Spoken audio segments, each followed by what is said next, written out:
Hi there. I'm sure that you've seen slogans everywhere. Matter of fact, you probably have had half a dozen of them somewhere in your home, right? Maybe even on your wall, like I have up there in my office. But look at this one. What is it that you see? What's the first thing that stands out to you? Believe there is good in the world? Or how about be the good in the world? Yeah, be the good. How do we be the good? We have so many messages that we're bombarded with all the time.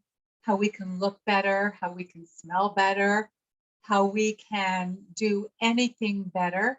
Because after all, we live in an era of comparison.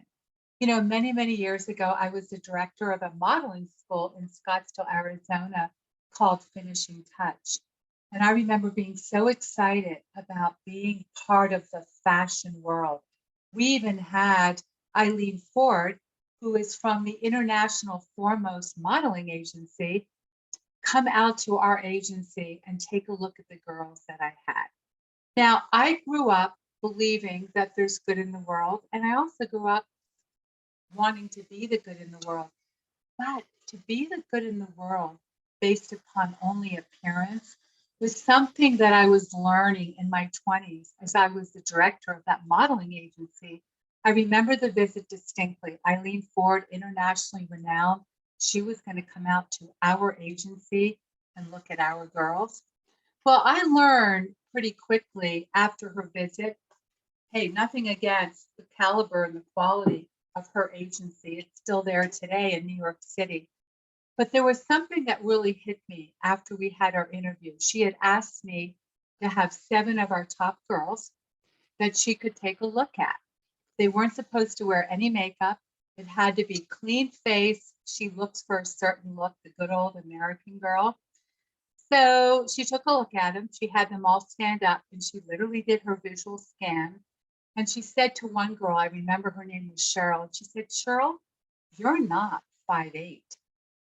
And I looked at Cheryl because I had told all of the girls, based upon their composite, their model portfolio, that Eileen Ford would only look at girls who were at least 5'8".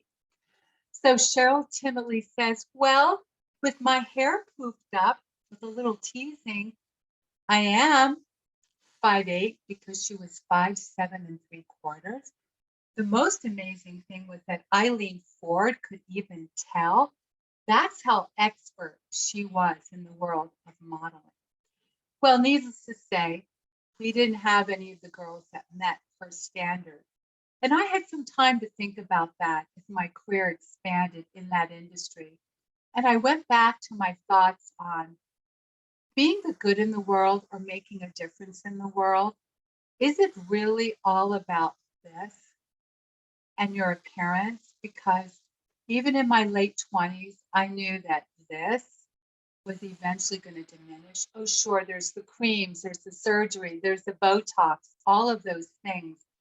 But is that how I wanted to live my be the good in the world, to make a difference on appearance? Fast forward, here we are in the social media world, and we all know in the social media world that it really has gone back to how you look, how you smell.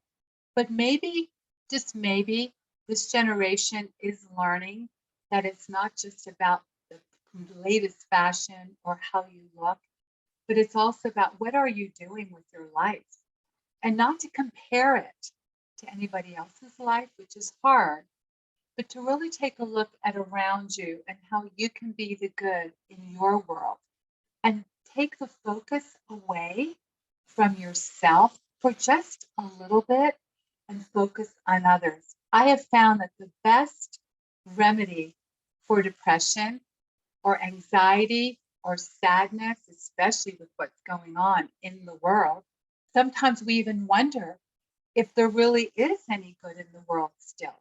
Well, there is. And you know how I know that? Because I know women like you. Women like you are proof to me that there's still good in the world.